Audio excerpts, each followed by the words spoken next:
Welcome back. School's been out for summer for a few weeks now, which means kids have about 2 more months to enjoy time off. So for many, that could mean going to the beach, hanging out with friends, or summer sports. For a lot of kids, that also means more free time spent inside playing video games. Almost 191 million people nationwide play video games at least 1 hour per week, according to a new report from the Entertainment Software Association. But too much screen time could be harmful for kids. Danny Travis joins us in the studio now with what she found out. The big question here, why do people play video games? Now that report says 67% play to pass time or to relax.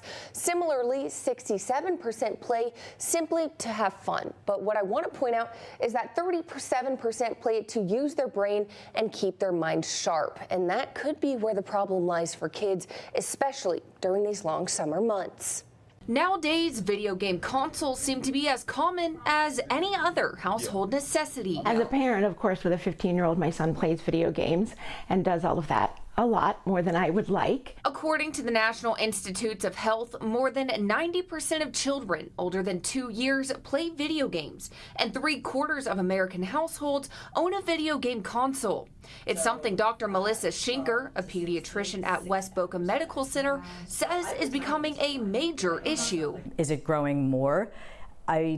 Yes, it's getting younger. So the average age for having a device, for having access to the device, has become younger. Dr. Schinker says the problem doesn't lie in kids playing video games, but rather the type of games they're playing. So if you're talking about video games, they're not supposed to be fighting, they're not supposed to be war, they're not supposed to be anything simulating anything like that. They're supposed to be learning experiences. So only if it's interactive, they're asking questions and then positive reinforcement for certain answers, whether it's shapes, puzzle pieces, things like that. It's a lesson Boca Raton mother Lenore Hurd recognized.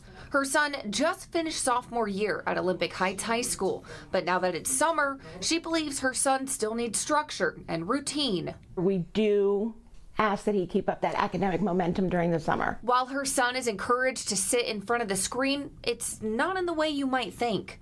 Lenore started having her son take at least one non-academic online course the past 5 summers as a way to keep his mind sharp and active over the 3-month break. Summertime is a long time to go away from academics, and then it takes a long time for the teacher to get that instructional momentum back in the fall.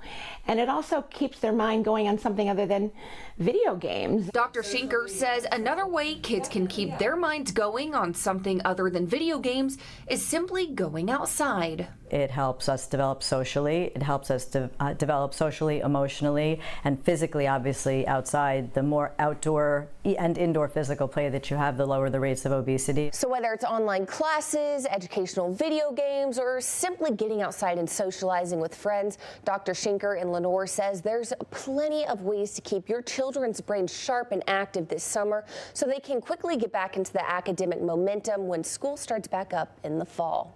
Reporting in the studio, I'm Danny Travis, CBS 12 News. I'm Jim Grimes. Click like and subscribe buttons if you want to see more stories like this that impact you.